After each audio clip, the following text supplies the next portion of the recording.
Hello and welcome to the MyVA Dayton Podcast, coming to you from Dayton, Ohio. This is the show where we talk with veterans in the Western Ohio region to share their stories and share what's happening at the Dayton VA Medical Center.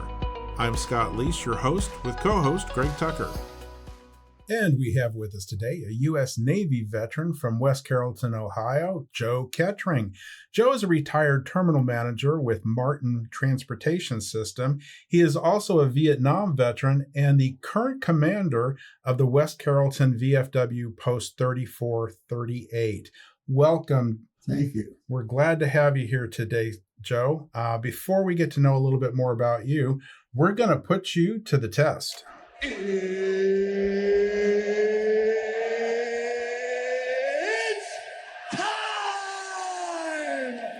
That's right. It's time to play Don't Tell Me, I Think I Know That. This is the game where we put our guests to the test of their knowledge of military trivia. It's also a game where our listeners can play along to see if their minds are mired in mounds of military minutia, as ours are. Are you ready to take this challenge, Joe? I'm ready. I think you are too. So here is your first question. Now these questions are tailored specifically to you, especially being a Navy veteran. Your first question is, many people consider the Turtle to be the first American submarine. It saw action in what war? Would it be A, the war between the states, B, the Revolutionary War, C, the Crimean War, or D, the war between the Hatfields and McCoys? I'd say B. B, yes, the Revolutionary War. That is correct. So the Turtle was invented by American patriot David Bushnell. It was very small, about 8 feet long, 6 feet high, and 3 feet long. It could only hold one man and was propelled through the water by a hand crank. It used a screw propeller, the first ship to do so. It submerged by allowing seawater into the bulge tank and surfaced by pumping the water out using a hand pump. It also carried 200 pounds of lead, which could be released for emergency surfacing. It could stay submerged for 30 minutes and had a top speed of 3 knots. So now here's your second question. The first U.S. aircraft carrier was named what? Would it be A, the good ship Lollipop, B, the USS Arizona, C, the USS Langley, or D, the Delta Queen? I'd say the USS Langley. That is correct. Originally built as the Collier USS Jupiter in 1911 through 1913, it was converted into the USS Langley CV-1 in 1920 to 22. With the arrival of bigger and faster aircraft carriers, the USS Langley was once again converted into a new ship. This time it was converted from an aircraft carrier CV-1 into the seaplane tender USS Langley AV-3 between 1936 and 37. With the outbreak of World War II, the Langley was in the Philippines but was ordered south to aid Australian forces with anti-submarine patrols. Now, here is your third and final question. You're doing great, 2 for 2 so far. Let's see if you can make it 3 for 3. Who keeps the military on track with the official Zulu time? Would it be A, Father Time, B, Timex, C, the White House Clock Maintenance Team, or D, the Naval Observatory? That would be the Naval Observatory.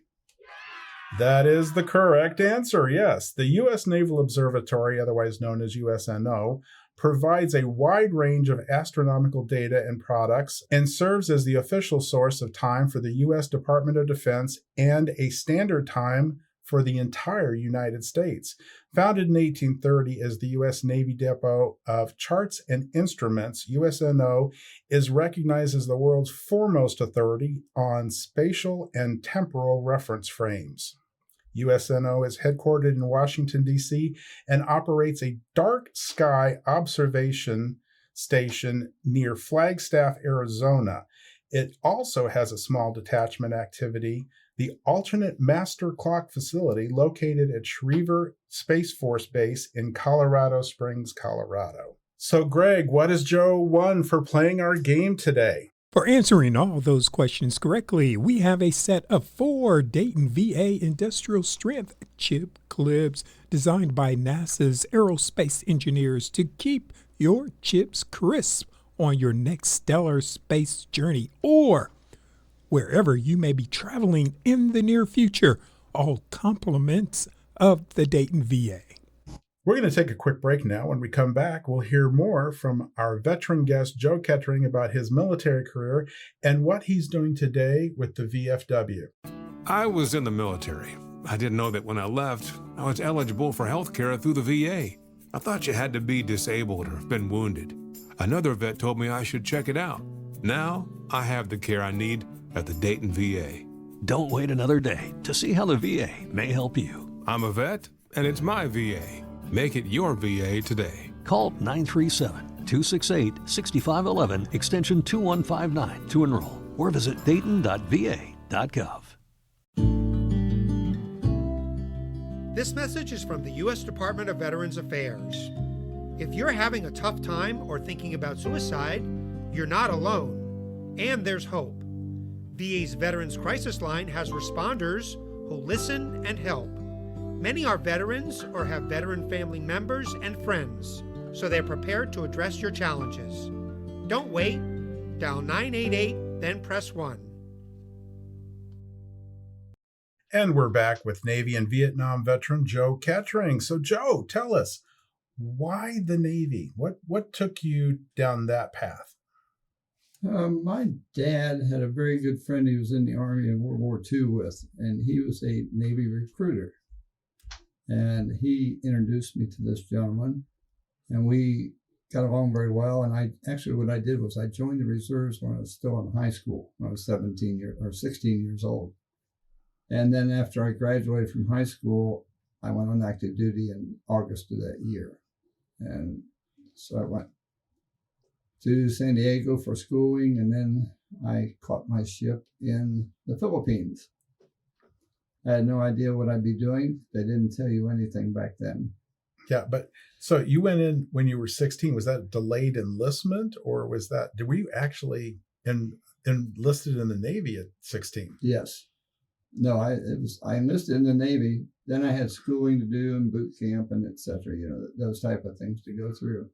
So that when I graduated, I was ready to go to school and then where my next duty assignment would be, which happened to be in the Philippines, is where my ship was. Okay. And what ship was that? USS Okanagan, APA 220. All right. And what was the job that you ended up getting? I was a personnelman, and I handled the enlisted men's records, leave records, all their personal records. I handled those, and there were like 350 regular troops on board, and then we'd take on the Marines and move them and their equipment. Mm-hmm. And so you were in the Philippines for how long? Well, actually, we were based out of Subic Bay, Philippines. And at the time we were over on Westpac cruise, which is about 8 months, we'd go in and out of the Philippines. And at the time, we didn't know where we were taking the Marines. They never said. Mm-hmm. So we loaded up 1,200 Marines, all their equipment, and we moved them. Now I know that we took them to Vietnam, but I did not know that at the time. I didn't find out till later.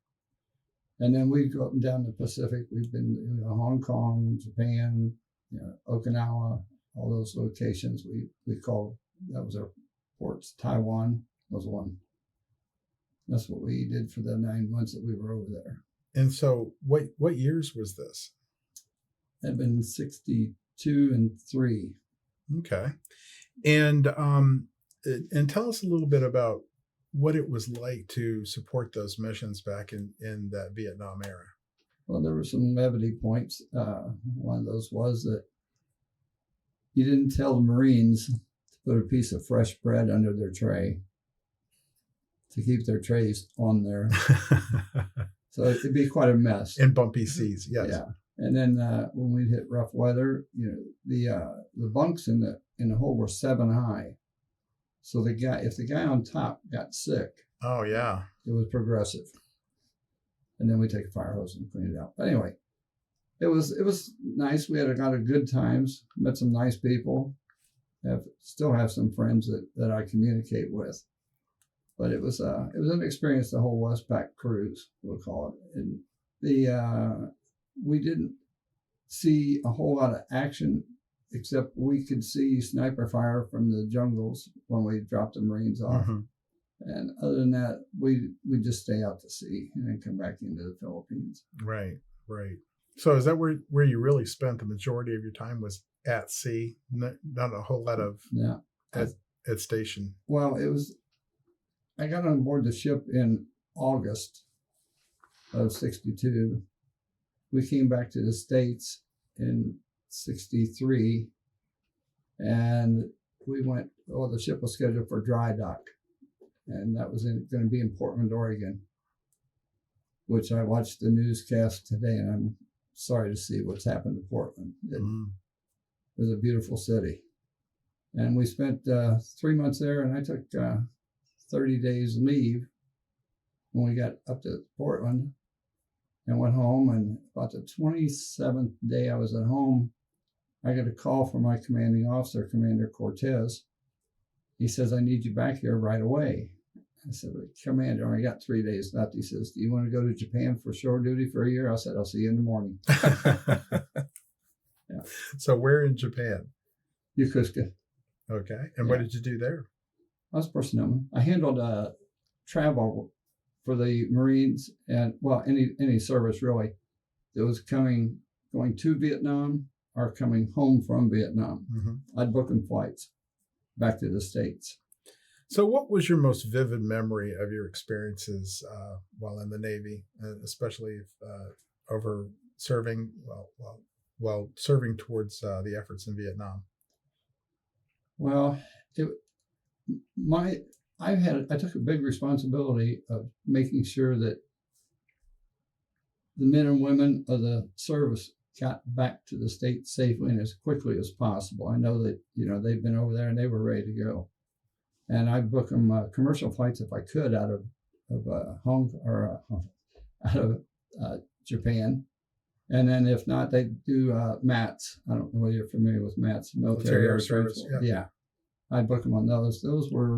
I usually tried to take the Vietnam guys and gals coming back and book them on commercial flights. Mm-hmm. I think they had a little bit more stress than maybe some of the others, maybe not. But I tried to book them on commercial flights so they could get straight through to, say, San Francisco or someplace. And I took a lot of pride in that. I spent a lot of hours doing it. And they weren't just daylight hours, nighttime hours. And it was a job I was very proud to do. Right. Well, and that seems like something that a lot of the service members really appreciate, as far as being in a stressful condition and now getting a chance to kind of escape for even just a short period of time to make it back, far as to where things were a little bit more where they recognized. Yes. Right there. Besides that, this is kind of going a little sideways, but did you ever go back to Asia to visit after your period in the service? No, I never did. I always wanted to go back to Japan. Japan was a great country back then. I mean, it was really nice. Can I tell a little story? Absolutely. That's why you're here. Well, when the nuclear carriers or subs would come into Yokosuka, the people would protest naturally. And they would line up outside the gates, and the Marines would sit there with 50 caliber machine guns at the gates to protect the base. And they'd take us as being the fledglings and give us an M1 rifle, no shells, just a bayonet. We weren't allowed to fire anything. So it was kind of weird, but it was something that we had to do our part for the base. You weren't even a one bullet Barney. You had no firepower at all. No Barney Fifestone. Yeah. But it was a show of force nonetheless. Yes, it was. That's all it was. Absolutely. Yeah. So, a lot of responsibility and a lot of dedication, and you've continued that even years after your military career. Now you are the commander of a VFW post. Tell us a little bit about that. Well, this is my third or fourth year of being commander at VFW 3438, the River Rats, who we're known as. And it's a lot of responsibility. You have a lot of different personalities that you have to deal with on a daily basis. And right now, I lost two of my key people. And fortunately, I got two people to replace them. One is the E9 Senior Master Chief, and he's retired after 33 years in the Navy. He's my chaplain. And his wife, who is an E8, she is my quartermaster now, my financial person, and she has just done a terrific job. So there's a lot of responsibility, and then I have responsibility to the VA. The one thing that we used to do, and then COVID came in and we couldn't do it, we would go out and play bingo and take the people that were there permanent, would be there all the time. Mm-hmm. And we play bingo with them. We take wings out and pizzas and everything. And a little story I got right now, the VA approved this, I'll say that, is that Julie at the VA, she called me and said, it's going to be a little while before we start going back. They have taken the mask off now. Right. We don't have to wear the mask. But we buy, the VFW does, out of our charity money. It's called Bud Zero. There's zero alcohol in it, none. Not even a trace. And so Julie stops by every once a month or so and picks up a couple of cases that we purchase for the guys out there. And it's gotten to a point where every day at 3:00, all the guys are back in their rooms. Mm-hmm. Because they know they're going to get their Bud Zero. Yeah. Get that flavor. Yeah, absolutely. It's just one of the things that we do at our VFW, and we do a lot of other things for the VA. Right. No, I know you do a tremendous amount of work, as many other VFWs do, yes. Supporting the different organizations out at the VA campus here in Dayton and other facilities around the Dayton greater area. The VFW also does a great job nationally on lobbying for our veterans, and I know they've done a lot of work for lobbying for the PACT Act, for example. Right. Yeah. That's a big deal. And the thing is trying to get the guys to go out to the VA. For some reason, they just had this stigma about the VA, and it's hard to change their minds. And I talk to them all the time about it. And when I have my meetings once a month, we talk about it. We have guest speakers come in. Mm-hmm. We try and do as much as we can for the veterans, and we do a lot. We have our flag retirement ceremony coming up on the 14th, and Newcomer Funeral Home has agreed to handle this for us. In other words, we used to sit out all night with a flame going, retiring the flags, and now Newcomer has stepped up and said they will do it for us in their crematory. And so we're doing that. That saves us a lot. We couldn't get people to stay up all night burning flags. Right. That's basically what you're doing. Right. Retiring. But you guys still accept the flags. Oh yes. And that's a question a lot of people have actually. Is I've got this flag that's on my flagpole in my front yard, and now it's tattered or worn, faded, and how do I get rid of it? So that's one of those places you can actually dispose of flags. Yes. Is at the VFW. Any VFW, I believe. Yes, you don't have to come inside the building if you don't want. You just come in the front door, and there's a box there. Mm-hmm. You can put the flags in, and we'll move them from there. Yeah. Let's go back and talk about the PACT Act for just a second. Yeah. You said you guys actually have different briefings and so forth and keep the veterans up and try to educate them. Do a lot of people talk to you guys now about the PACT Act? A lot of questions about that? They do, but it's not a real open subject for some reason. They're just not discussing it openly. Now, Fred Rojas has been to our place and talked to the veterans, but it's not something that they come up and ask you about. Right. It's almost like it's a secret. Well, and that's something that we're coming up against all the time as well, is that we try to get the word out about the PACT Act. It's still relatively new. Legislation was only passed last fall, and it's only June here that we're talking right now. That folks are still not completely aware of what the PACT Act is. That it's the promise to address comprehensive toxins. That President Biden signed that legislation back in August of last year, I believe. So we're coming up close to a year.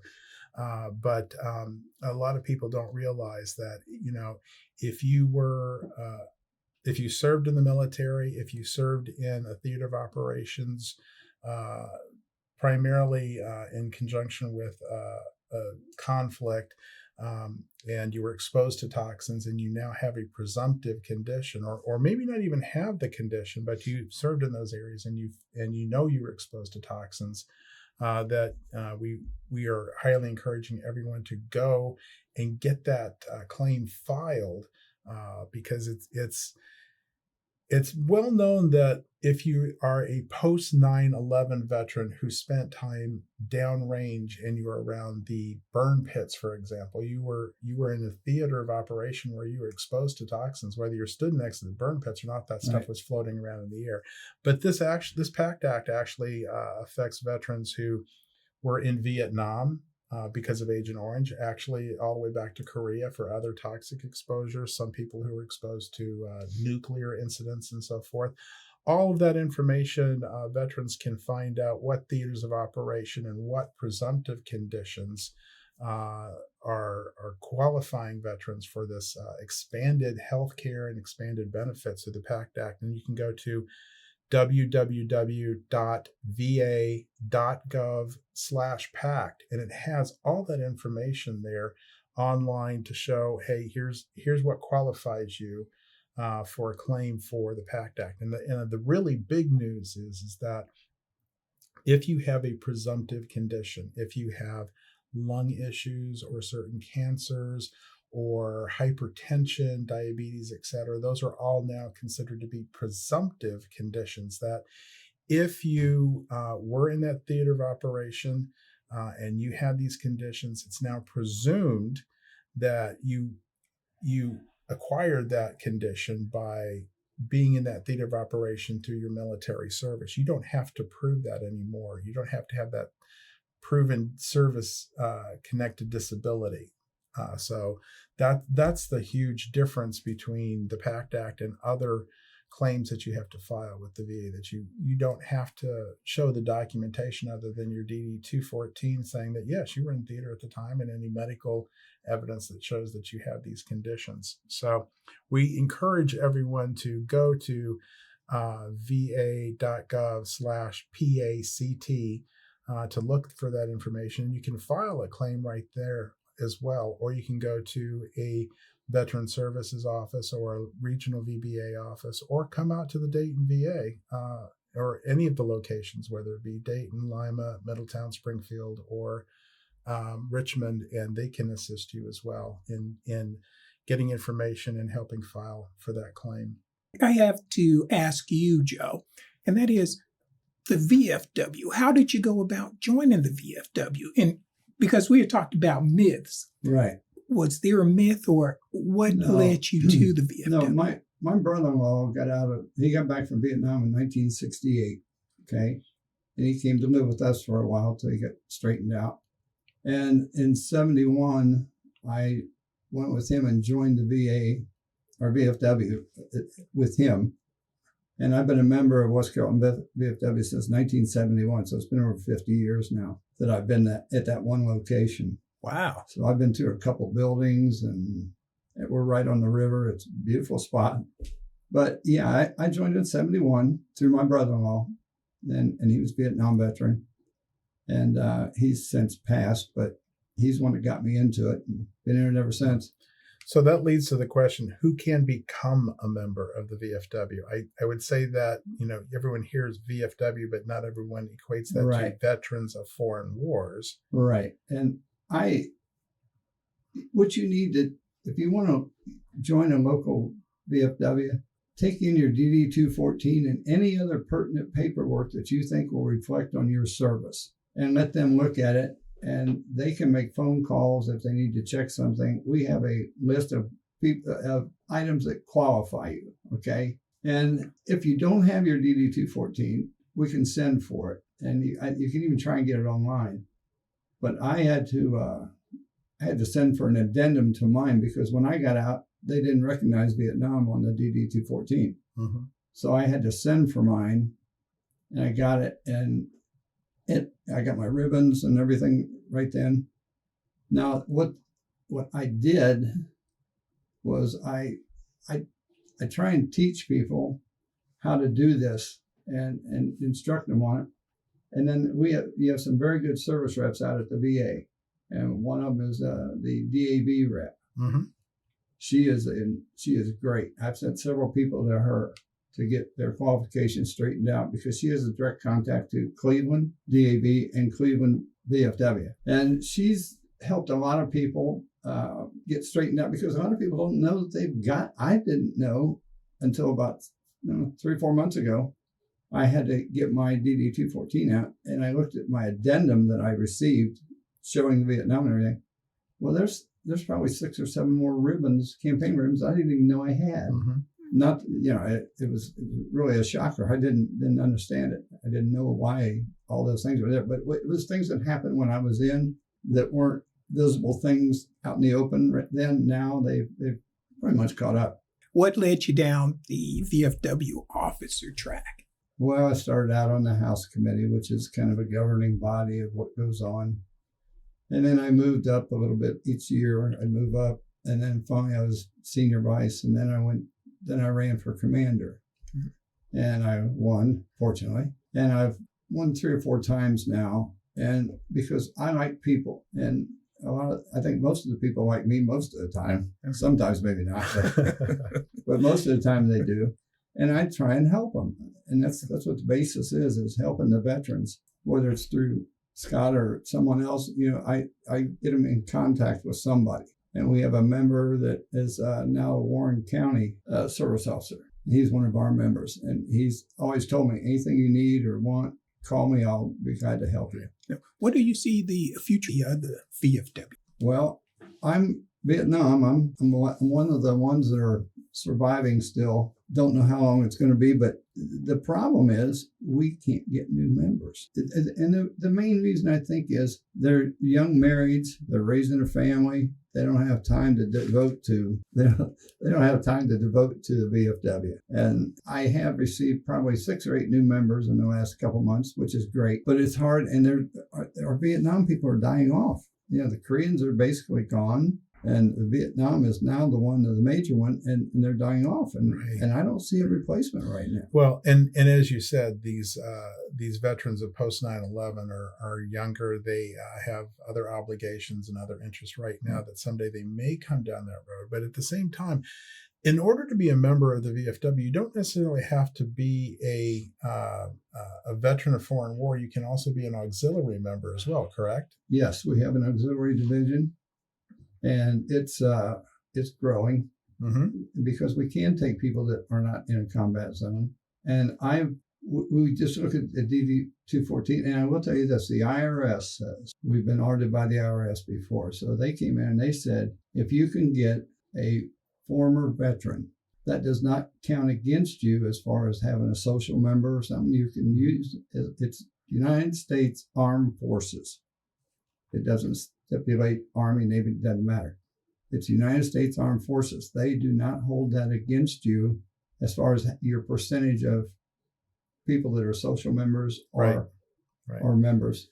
But even so, if you have a real interest in supporting veterans and the veteran causes and enjoy being around those kinds of people and having those kinds of fraternal gatherings and so forth, the VFW is a great organization. You don't have to necessarily be the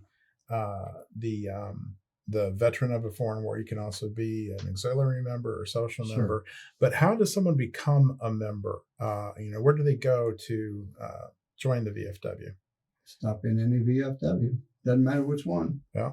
And they can look at your, if you're joining as or want to be an auxiliary member, if your mother, father, grandfather was served in the military in World War II or Korea, whatever, that makes you a person we want because it's the United States. As an auxiliary member. As an auxiliary member, yes. Okay. What would be the benefit of a young person joining the VFW? Okay, well, we are a family organization, and that includes men, women, children. We have events that are open to the public that any non-veteran even can come in and see our organization, possibly be interested in becoming a social member or an auxiliary member. And we can pick up a lot of auxiliary members that way. Auxiliaries are the people we need because we need to keep the doors open. And without the gaming and everything that we have to do to maintain a business, and it is a business. It's not just an organization. It's a business. Trust me, I know. And the phone calls are, quite a few. I don't have a problem with it, and I think most of my officers don't. We try and do a picnic, or we'll do a dinner. We do dinners that are open to the public, and you can come in, and you're more than welcome to come in and see. We have a member that belongs to a motorcycle club, and of course, when people hear motorcycle club, they think of the bad guys. These guys are great.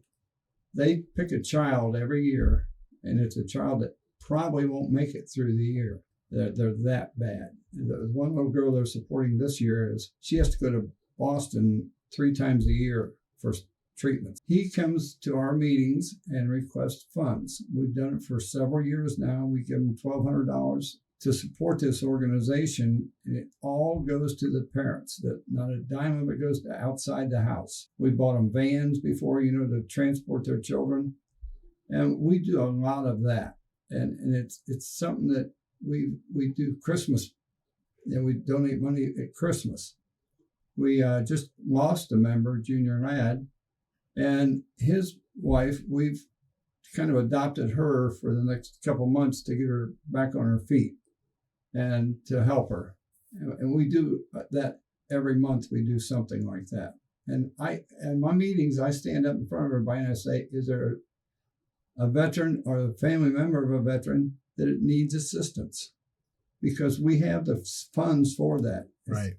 I think that's one of the most underplayed things about military fraternal organizations such as the VFW is the charitable aspect of it. It's if it's not actually providing funds to support a cause, it's actually going out and physically being there, as you were saying earlier about going out to the VA and just playing bingo with the guys and having a good exchange and opportunity to mix and mingle with those veterans and let them know that they are still cared about. And I think that's one of the great things about that particular organization is that you do so much good. It's not just about, I'm a part of this private club. It's not about me. It's about, here are the good works we do through the VFW. Yes. Terrific. We're going to take another break now. When we come back, we'll hear more from Joe Ketring about his experience with the Dayton VA Medical Center. This is a message from the U.S. Department of Veterans Affairs. If you were exposed to toxic substances while serving in the military, a new law called the PACT Act may make you eligible for additional benefits and care. The PACT Act benefits veterans of the Vietnam era, Gulf War era, and post 9/11 era who were exposed to toxic fumes, burn pits, Agent Orange, radiation, and other environmental hazards. Survivors of toxic exposed veterans and veterans who served in specific countries in Africa, the Middle East, and Southwest Asia are also potentially eligible. Learn more about the PACT Act by going to va.gov/PACT or by calling 1-800-MyVA411. We at VA are here for you, and we're ready to get you the care and benefits you've earned and deserve. I'm Mike Richmond.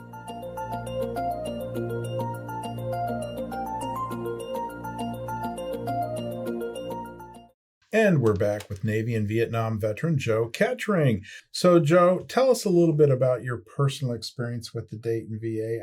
I know that you've been going there for quite some time now. Tell us why is the Dayton VA your facility of choice. I have doctors, believe it or not, that call me at home to check on me. You don't even get that out in public, hardly. But they will call me just to say, make sure I'm doing okay. Everything that we've done for you, is it working? And I have discussions with them. And I see most of my doctors within every 3-4 months. And I just saw my cardiologist. And in fact, I got another appointment. I got 17 appointments at the VA within the next month and a half. And a lot of these are just checkups, check my pacemaker, check, to make sure I'm doing okay. And they send me machines at home. No, it's just something that's really neat.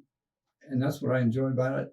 The doctors, the one doctor, Dr. Vecchioni, she's chief surgeon out there. And they've just always done a great job for me. I have no bad problems. I've never had a real bad time in the 12, 14 years I've been out there.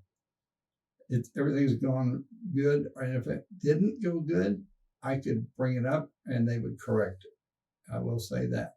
And that's the reason I try and get my people that I deal with every day to go out there and at least get signed up, get a doctor assigned to you.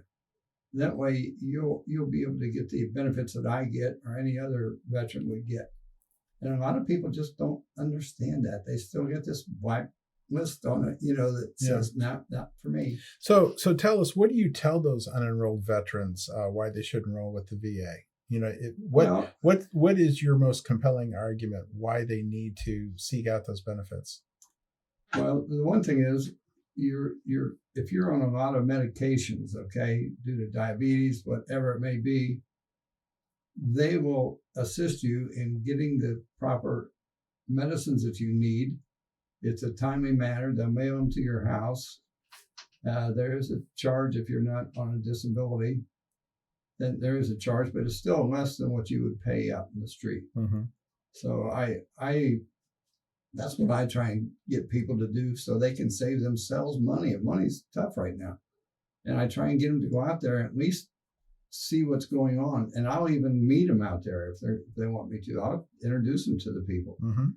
What I also heard from you is that not only do you get a lot of feedback from the VA or a lot of hand-holding from the VA, but they also listen to you. That, you were talking about how they reach out to you, remind you appointments and so forth. But right. Yeah, I get a letter on every one of my appointments. I get a letter stating date, time, everything. If there's any problems, call, we'll reschedule. Mm-hmm. They're very cooperative.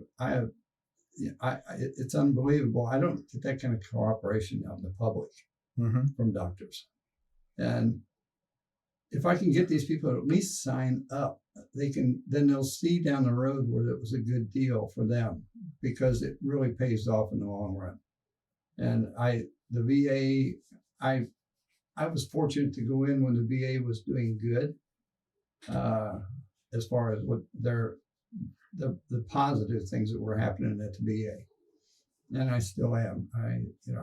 Prescriptions. I have a nurse that comes to my house every Wednesday that they've got set up for me.